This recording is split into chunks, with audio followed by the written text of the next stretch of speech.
সালামুন কাওলাম মির রাব্বির রহিম। জান্নাতীরা জান্নাতে যাওয়ার পরে একজন আরেকজনকে সালাম দিবে। জান্নাতীদেরকে ফেরেশতারা দরজায় এসে এসে সালাম দিবে। জান্নাতীদেরকে স্বয়ং আল্লাহ তাআলা রহমানুর রহিম সালাম দিবে। সুবহানাল্লাহ। করবে এই দেশ থেকে মাদ্রাসাকে ধ্বংস করে দেওয়ার জন্য, এই দেশ থেকে কোরআনের শিক্ষাকে বন্ধ করে দেওয়ার জন্য, এই দেশে তোমরা মুসলমানদের সন্তানদেরকে ভারত আর পশ্চিমাদের কালচার শেখানোর জন্য রব্বে কাবার কসম করে বলি, যতদিন এই দেশে উলামায়ে দেওবন্দ থাকবে, মাদারিসে কওমিয়ার ছাত্ররা থাকবে, আল্লামা আহমদ শফির শিষ্যরা থাকবে, জুনায়েদ বাবুনগরীর শিষ্যরা থাকবে, মুফতি আমিনের শিষ্যরা থাকবে, শাইখুল হাদিসের শিষ্যরা থাকবে, আব্দুর রহমান হাফিজের শিষ্যরা থাকবে, এই দেশে এই স্বপ্ন বাস্তবায়ন হবে না। وإذا حييتم بتحية فحيوا بأحسن منها أو ردوها إن الله كان على كل شيء حسيبا। রব্বুল আলামিন ইরশাদ করেন, ওয়াইদা হুইতুম বিতাহিয়া, যখন তোমাদের কাউকে সালাম দেওয়া হয়, অভিবাদন দেওয়া হয়, ফাহাইয়ু বিআহসানা মিনহা, তোমাকে কেউ আসসালামু আলাইকুম বলছে, তুমি উত্তম ভাবে উত্তর দাও, তুমি বলো ওয়া আলাইকুমুস সালাম ওয়া রাহমাতুল্লাহ, আও আহসানা মিনহা আও রুদ্দুহা, অথবা সে তোমাকে আসসালামু আলাইকুম বলছে, তুমিও এতটুকু বলে দাও ওয়া আলাইকুমুস সালাম। এখানে আল্লাহ তাআলা অভিবাদনের কথাকে সাধারণভাবে বলছেন ফাহাইয়ু, কিন্তু অভিবাদন যখন আমাকে কেউ দিবে, কেউ যখন আমাকে সালাম দিবে, তখন সালামের উত্তর দেওয়া ওয়াজিব। বলেন, সালামের উত্তর দেওয়া কি ওয়াজিব? রব্বুল আলামিন ইরশাদ করেন, জান্নাতীরা জান্নাতে যাওয়ার পরে তাদের প্রয়োজনে তারা বলবে সুবহানাকাল্লাহুম্মা ওয়া তাহিয়াতুহুম ফিহা সালাম। তাদের আহ্বান হবে সুবহানাকাল্লাহুম্মা, সুবহানাল্লাহ, আর তাদের অভিবাদন হবে সালাম, আসসালামু আলাইকুম। সকলে বলেন আসসালামু আলাইকুম। মানে দুনিয়াতে আমরা যে অভিবাদন বলি, একজন আরেকজনকে দেখলে সালাম দেই, দুনিয়াতে এটা আমল, আখিরাতে জান্নাতে এটা আমল না। এটা জান্নাতীদের অভিবাদন হিসাবে আল্লাহ তাআলা জান্নাতীদেরকে দান করবেন। সুবহানাল্লাহ। আচ্ছা, আমরা মেহমান আসলে কি বলি? আসসালামু আলাইকুম। এই যে অভিবাদন, এটা কি শুধু জান্নাতীরা পরস্পর একজন আরেকজনের সাথে এমনটা বলবে? আল্লাহ তাআলা কোরআনে কারীমে এই ব্যাপারেও বিস্তারিত বলে দিচ্ছেন। জান্নাতীরা শুধু পরস্পর একজন আরেকজনকে সালাম দিবেন না, ফেরেশতারা পর্যন্ত জান্নাতীদেরকে সালাম দিবেন। সুবহানাল্লাহ। শুধু ফেরেশতারা না, স্বয়ং আল্লাহ তাআলা জান্নাতীদেরকে সালাম দিবেন। সুবহানাল্লাহ বলবেন না? হুজুর প্রমাণ কি, দলিল কি? কোরআনে কারীমের সূরাতুর রাদে আল্লাহ তাআলা ইরশাদ করেন, ওয়াল মালাইকাতু ইয়াদখুলুনা আলাইহিম মিন কুল্লি বাব সালামুন আলাইকুম বিমা সাবারতুম ফানি'মা উকুবাদ।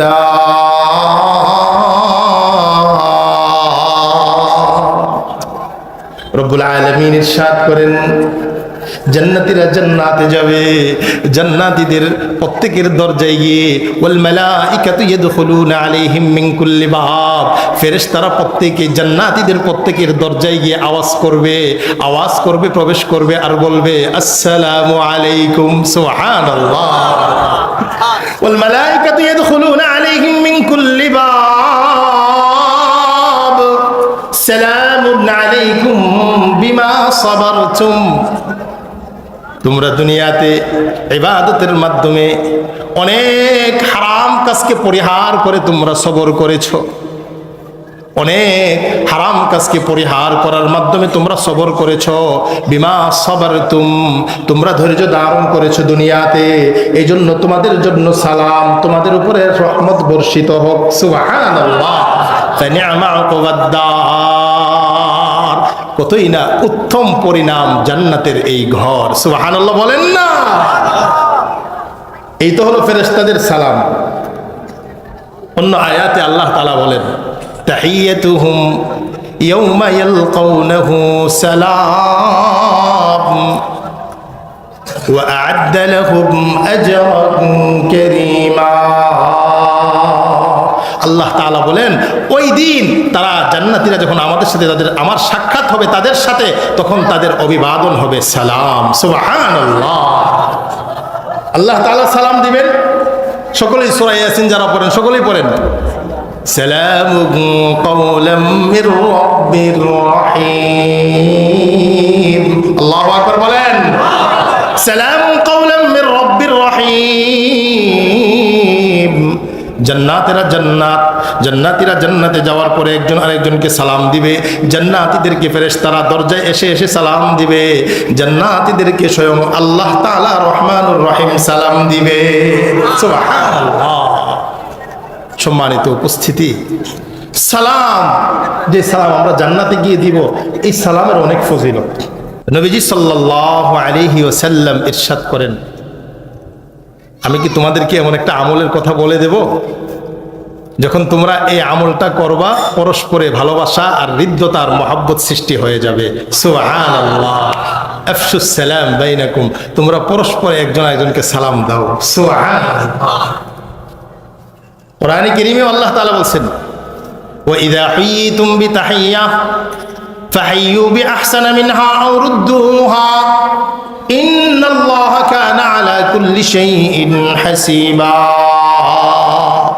রব্বুল আলামিন ইরশাদ করেন, ওয়া ইযা হুয়িতুম বিতাহিয়্যা, যখন তোমাদের কাউকে সালাম দেওয়া হয়, অভিবাদন দেওয়া হয়, ফাহাইয়ু বিআহসানা মিনহা, তোমাকে কেউ আসসালামু আলাইকুম বলছে, তুমি উত্তম ভাবে উত্তর দাও। তুমি বলো ওয়া আলাইকুমুস সালাম ওয়া রাহমাতুল্লাহ, আও আহসানা মিনহা আও রুদ্দুহা, অথবা সে তোমাকে আসসালামু আলাইকুম বলছে, তুমিও এতটুকু বলে দাও ওয়া আলাইকুমুস সালাম।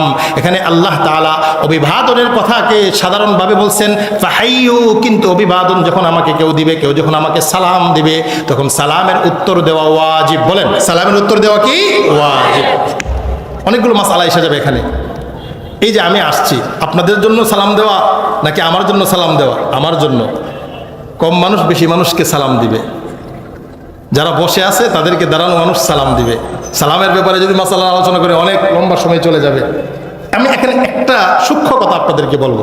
আমাদের আকাবির আল্লামা তকি উসমানী দামাত বারাকাতুহুমের সম্মানিত পিতা, দারুল উলুম দেওবন্দের যিনি প্রধান মুফতি ছিলেন, আল্লামা শফি আলাইহির রহমাত, তাফসিরে মারিফুল কোরআনে এই আয়াতের অধীনে চমৎকার তাফসির করছেন।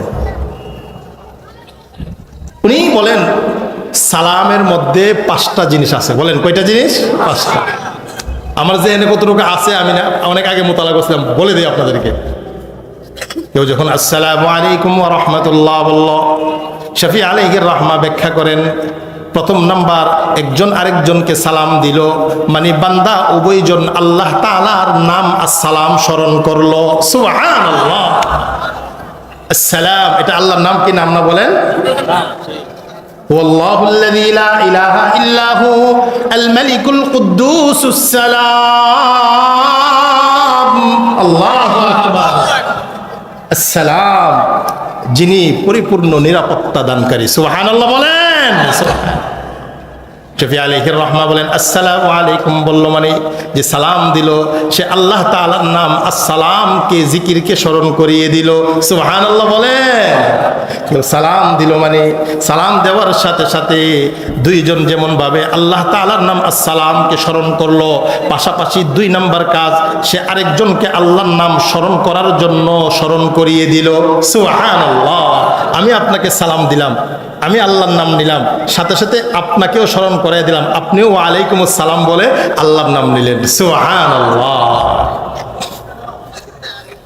3 নাম্বার, আসসালামু আলাইকুম বলল মানে আমি আপনার জন্য দোয়া করলাম। সুবহানাল্লাহ বলবেন না?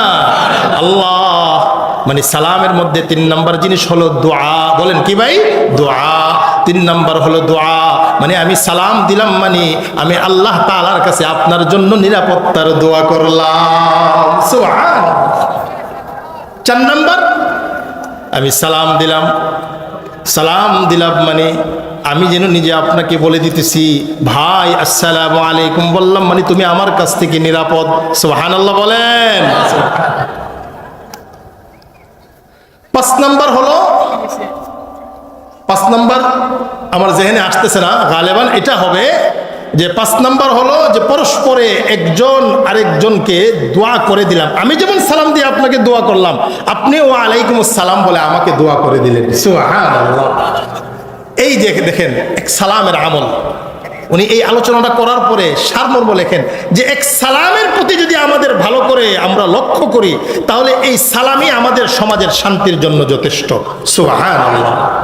কি বলেন, কথা ঠিক কি ঠিক না বলেন? এক সালাম, এর মাধ্যমে আমরা আল্লাহ তাআলাকে স্মরণ করলাম, এর মাধ্যমে একজন আরেকজনের জন্য দোয়া করলাম, এর মাধ্যমে একজন আরেকজনকে বার্তা দিলাম তুমি আমার কাছে নিরাপদ, তুমিও আমাকে উত্তর দিয়ে তুমিও আমাকে বার্তা দিয়ে দিলে যে তুমিও আমার কাছে নিরাপদ। উনি বলেন এক সালামের ভিতরে মুসলমানদের শান্তির ফয়সালা আল্লাহ রেখে দিয়েছেন। সুবহানাল্লাহ। সালামের আমল করবো ইনশাআল্লাহ। আল্লাহ তাআলা আমাদেরকে তৌফিক দান করেন।